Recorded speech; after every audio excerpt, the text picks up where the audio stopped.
to the window, to the window, to the wall, to the wall, to the sweat drip down my...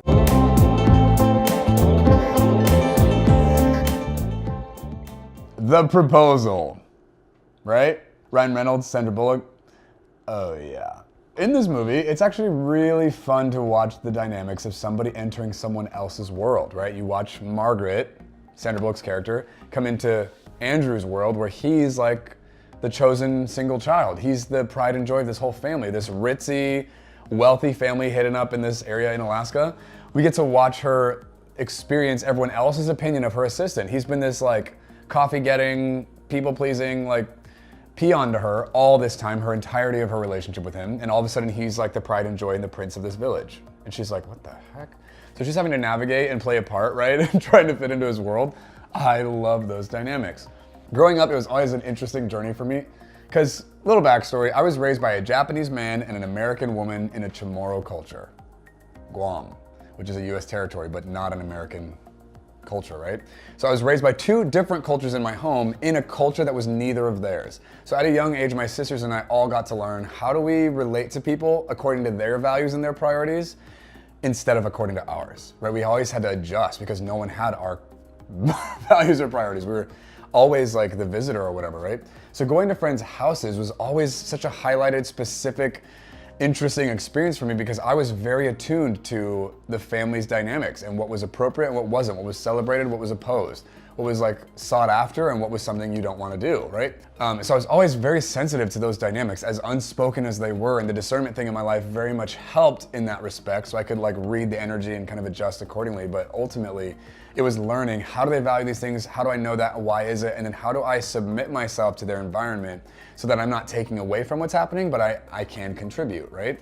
Which bodes well for you, by the way, those of you just in terms of wanting to grow in favor with man, come in low, submit to their priorities and values, they're gonna like you a lot more. I'm not saying let's manipulate people, but when you come in low and you are honoring of what other people value, they're gonna be a lot more receptive to what you have to bring to the table. That one's for free. But anyway, so you watch Margaret come from as the CEO of this company to her assistant's hometown to like do this, you know, marriage thing or whatever.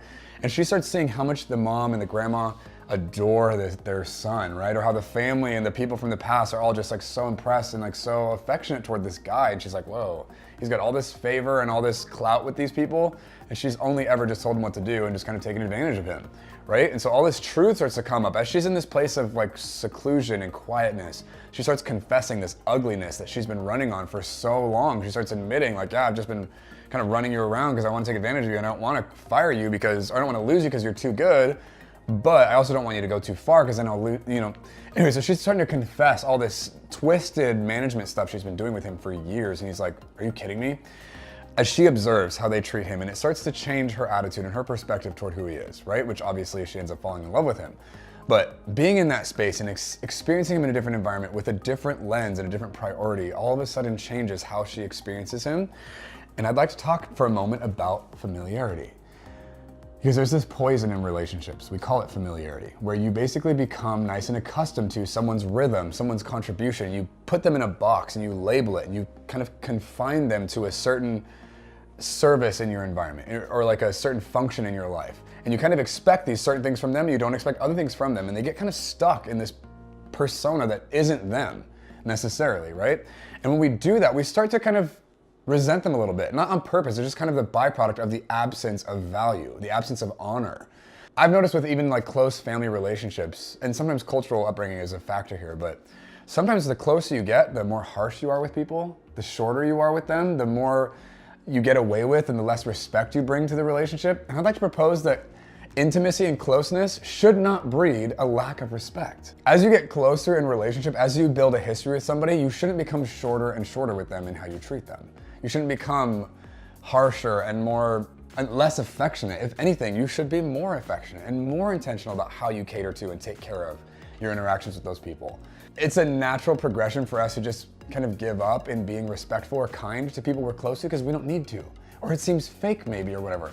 And I'd like to propose it's not fake for you to put effort toward being kind. Yeah, it's gonna take effort, it's gonna take intentionality and practice, but if you practice being intentional, being kind and respectful toward people you spend a lot of time with, it doesn't get difficult, it becomes more manageable, it becomes easier as you like set in place that habit and practice. We never want it to be divorced from our heart and our sincerity, right? But we do want to practice, I'm going to be favorably disposed toward these people, especially because they're the most important to me, right? So when we relieve people of these labels and constrictions we've placed on them for the purpose and function they perform in our world, it actually sets us up for success to relate to them correctly in terms of honor, value, love, respect, and we want to be giving those kinds of things away, especially to the relationships that are closest to us, right? And so we watch her get to navigate this stuff and make new choices, and it's hilarious to watch them obviously like do the dance, and they smash against each other butt naked in the bedroom on accident one time. So funny. Why are you naked? Why are you what? And then obviously there's the moment in the woods when Sandra Bullock is dancing with grandma and singing that song about to the windows and to the walls and stuff. So funny. There's also this relationship where you watch Andrew relate to his dad, Ryan Reynolds' character, right? And he's just so irritated at what his dad says or doesn't say. And it's so interesting to watch what familiarity does in that place. When you become nice and convinced about what someone's posture toward you is, whether it's based on reality or not, is actually irrelevant. He obviously had this offense built up toward his dad because he expects his dad to be affirming and celebratory and approve of his life and not try and just get him to be what he wants him to be, right? Which is fair. The son is justified in his frustration in that relationship. But even the littlest things his dad says or doesn't say sets him off, right? And you watch Margaret kind of observe this and like, what's the deal? And she's kind of learning like, okay, he's kind of responding really strongly to this. Obviously there's more going on here than I understand.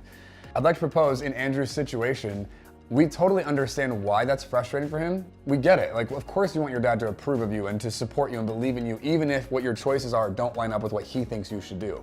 He should still choose love over his own agenda for your life, right? We get that.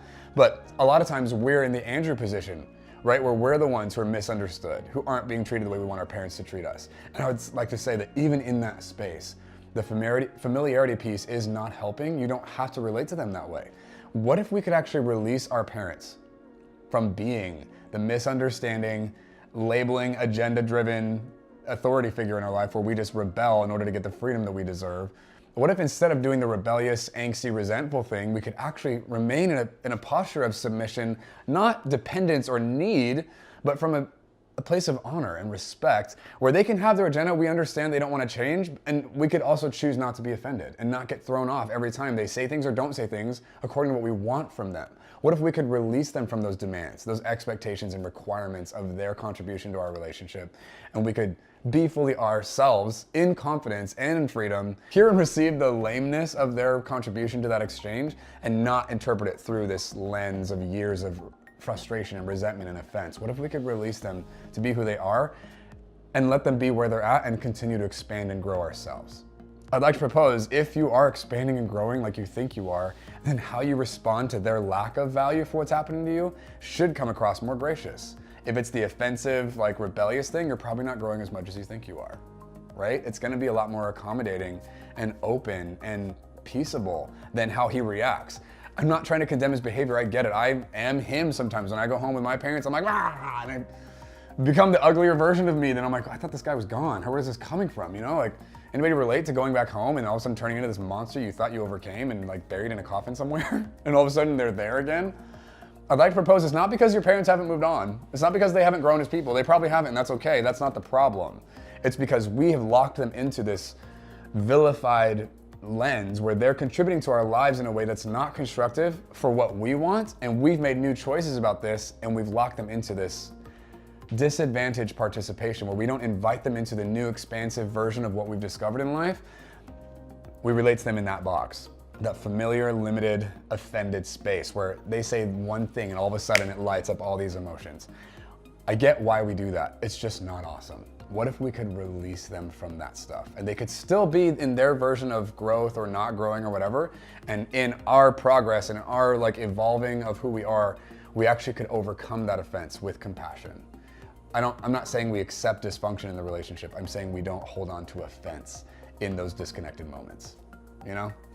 Anyway, lots of beautiful, like, substantive things in the movie, as hilarious as it is, and I love watching those things interplay and watching the two fall in love with each other and having to learn how to prioritize and like prefer someone else over just looking out for themselves their whole life, right? And watching that get played out. Super beautiful, super fun. Love this movie. And remember, guys, when you're watching a movie, you're never alone. Hey guys, remember to like, comment, and subscribe to the YouTube channel and hit that bell button to make sure you get notifications of our next video.